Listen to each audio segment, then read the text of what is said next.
This week, the full Senate could vote to confirm Trump's pick for FBI Director Kash Patel, who said in his nomination hearing, if confirmed, the only thing that will matter is a de-weaponized, depoliticized system of law enforcement completely devoted to rigorous obedience to the Constitution and a singular standard of justice. Joining us this morning to discuss is former FBI Special Agent in Charge and head of the Chicago Police Department, Jody Weiss. Good morning to you, Jody. Great to see you as always. Good morning. You ask, what could I do to advise Kash? He has to do three things, I think. He's got to speak internally to the FBI. He's got to speak externally to the public, and he's got to build his team. Let me take a minute to expand upon this.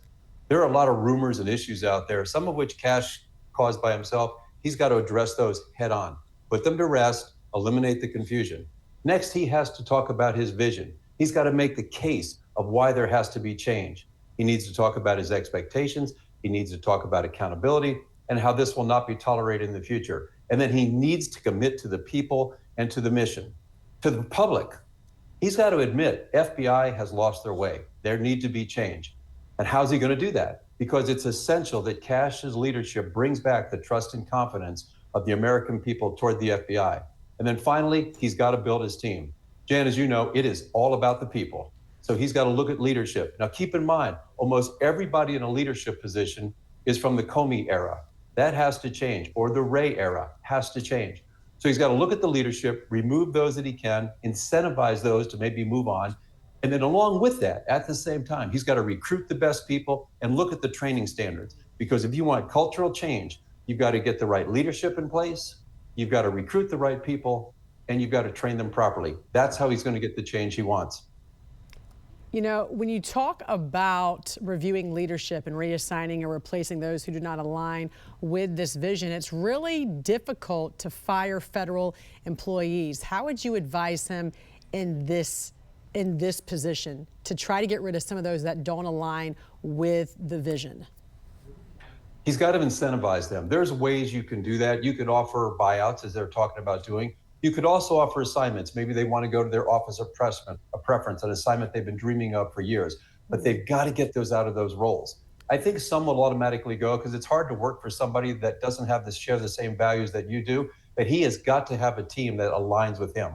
Leadership is key, as you said, to changing culture Yes, there. It's very important. There have been cases of corruption at the FBI. We've talked about this many times right here with you. Most recently, there are reports, Jody, that the FBI leaked ICE operations to target criminal illegal migrants. Homeland Security Secretary Kristi Noem recently talked about this. What's your thoughts? Oh, that's a big deal when a cabinet level appointee makes allegations of corruption. That is a huge deal. And leaks are so damaging. That can get people killed. At the best, you're going to lose the opportunity to arrest the people you're shooting at or looking for. You're going to waste time and resources. Worst case scenario, you could run into a trap, an ambush, a booby trap situation. People could get hurt and killed. But Jan, here's an opportunity the FBI missed. What was their first response? Kristi Noem's comments were irresponsible. We deny all of this. What an opportunity missed. Why not say, you know what, Secretary Noem, let us work with you. Let us investigate this with you and ICE. If the FBI did leak, heads should roll. If they didn't, you owe us an apology.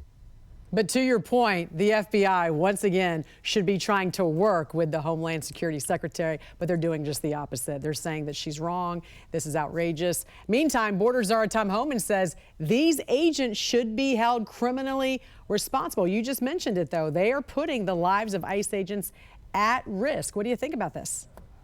100% agree with Tom. They should lose their job, they should lose their pension, and they should go to jail. Leaks can get people killed, and this is absolutely unacceptable. So these investigations are hard, but if you find out the leakers, they need to go to prison. Former FBI Special Agent in Charge and the former head of the Chicago Police Department, Jody Weiss. Great talking to you this morning. Thanks for joining us. Thank you.